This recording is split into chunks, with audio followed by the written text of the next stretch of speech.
Di balik setiap sudut gelap, ada cerita yang menunggu untuk diceritakan. Bersiaplah untuk teror yang tak terduga. Kisah-kisah horor ini bukan hanya cerita, tapi pengalaman yang akan menghantui pikiranmu. Di tempat ini, suara-suara bisikan akan menjadi teman tidurmu. Selamat datang di Story Horor. Sebelum ke ceritanya, saya mohon dukungannya dengan cara like, komen, dan subscribe biar channel ini terus berkembang.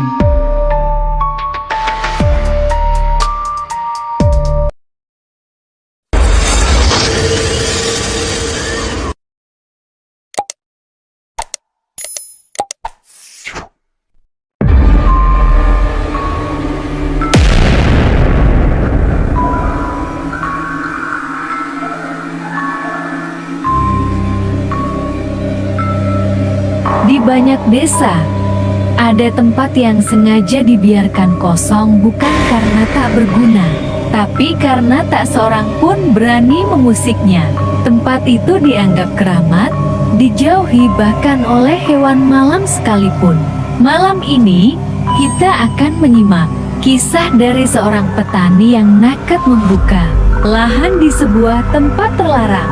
Tempat yang disebut warga sebagai kuburan tengah ladang.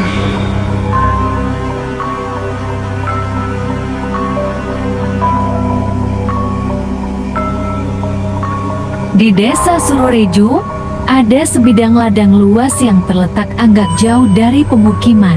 Tanahnya subur, tapi di tengah hamparan itu berdiri 3 nisan tua, sebagian miring dan ditumbuhi ilalang. Warga menyebutnya kuburan tengah ladang. Tak ada yang tahu pasti siapa yang dimakamkan di sana. Tapi sejak dulu, orang-orang dilarang menanami area itu, namun larangan tinggal larangan. Suatu hari, seorang petani bernama Santo memutuskan untuk memperluas ladangnya hingga ke area itu. Ia merasa sayang melihat tanah subur terbengkalai begitu saja. Kuburan siapa sih? Udah ratusan tahun, lagian gak ada yang jaga juga, gumam Santo sambil menebas rumput liar di sekitar nisan. Sejak saat itu, hidupnya berubah perlahan. Malam pertama setelah membuka area kuburan, Santo mendengar suara orang mencangkul di luar rumahnya. Ia pikir itu maling, tapi ketika keluar dengan lampu petromak, tak ada siapa-siapa, hanya angin dan suara jangkrik. Namun saat menatap ladangnya dari jauh, ia melihat cahaya redup berkelip di tengah sana, seolah ada orang membawa obor. Keesokan harinya, ia menemukan bekas tanah tergali di sekitar nisan yang kemarin ia ratakan. Tapi anehnya, tak ada jejak kaki sama sekali. Pasti anak-anak nakal, katanya, menenangkan diri. Tapi semakin hari, semakin banyak kejadian janggal. Bibit jagung yang ia tanam di sekitar nisan layu tanpa sebab. Seekor sapi milik tetangga yang diikat dekat sana menjerit. Tengah malam lalu mati keesokan paginya. Dan satu malam, istrinya, Mail, mendengar suara perempuan menangis di belakang rumah. Mas, kayak ada yang nangis di arah ladang. Ah, paling kucing gak nangis. Mas, itu kayak orang. Santo pura-pura tak dengar, tapi wajahnya mulai pucat. Warga desa memperingatkan Santo agar tidak bekerja di malam Jumat Kliwon, karena katanya malam itu adalah malam arwah pulang. Tapi Santo tetap nekat. Ia ingin menebas semak yang tumbuh di sekitar nisan. Sekitar tengah malam, ia melihat bayangan hitam tinggi berdiri di belakang salah satu nisan. Bayangan itu tak bergerak. Santo menyorotkan lampu senter, dan saat sinarnya menembus kabut tipis, ia melihat sosok perempuan berambut panjang mengenakan kain lusuh berdiri memunggungi nisan. Perempuan itu perlahan menoleh. Wajahnya rusak, matanya kosong, mulutnya robek seperti tersenyum. Santo menjatuhkan senter, lalu lari terbirit-birit. Saat ia menoleh, perempuan itu sudah berdiri di tengah jalan tanah. Jaraknya hanya beberapa meter darinya. Setelah kejadian itu, rumah Santo tak pernah tenang. Maire sering mendapati tanah basah di dapur setiap pagi, seperti bekas langkah orang berlumpur. Kadang terdengar suara cangkul menghantam tanah dari dalam sumur tua di belakang rumah. Santo mulai kehilangan akal sehat.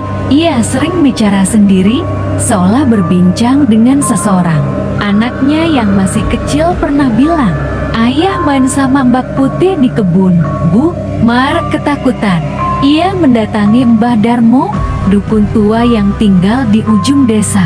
Mbah Darmo mendengarkan dengan wajah serius, lalu berkata, "Kuburan itu bukan makam orang biasa. Itu tempat dikuburnya 3 saudara yang mati dibakar warga karena dituduh menyantet. Arwahnya nggak pernah tenang. Siapapun yang ganggu tanah itu bakal diganggu balik." Mbah Darmo datang ke ladang Santo malam itu membawa dupa, kendi, dan bunga 7 rupa. Mereka membakar kemenyan dan membaca doa, tapi angin bertiup kencang. Api obor padam, dan tiba-tiba terdengar jeritan panjang dari arah kuburan. Tanah di sekitar nisan bergetar, dan dari sela-selanya keluar asap hitam seperti kabut. Mbah Darmo berteriak, "Lari!" Dan mereka marah, namun terlambat. Santo terpaku melihat 3 sosok hitam berdiri di hadapannya. Wajah mereka gosong terbakar, mata mereka memerah. Santo pingsan di tempat. Keesokan paginya, warga menemukan Santo tergeletak di tengah ladang. Matanya terbuka, tubuhnya kaku. Di sekelilingnya, tanah terbakar membentuk lingkaran hitam seperti bekas bara api. Yang lebih mengerikan, nisan-nisan yang kemarin sempat ia pindahkan sudah kembali ke posisi semula. Maire dan anaknya pergi meninggalkan desa. Tak ada yang berani menyentuh ladang itu lagi.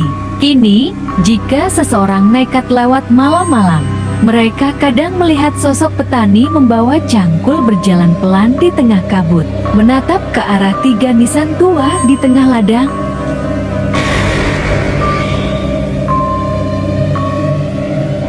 Tanah yang ditinggalkan bukan berarti tak berguna. Bisa jadi ada sesuatu yang sedang dijaga di sana. Jati, kalau suatu hari kamu menemukan ladang luas dengan 3 batu, nisan berdiri di tengahnya, jangan pernah berpikir untuk mencangkulnya, karena mungkin mereka masih di sana, menunggu seseorang untuk menggantikan tempatnya di kuburan tengah ladang.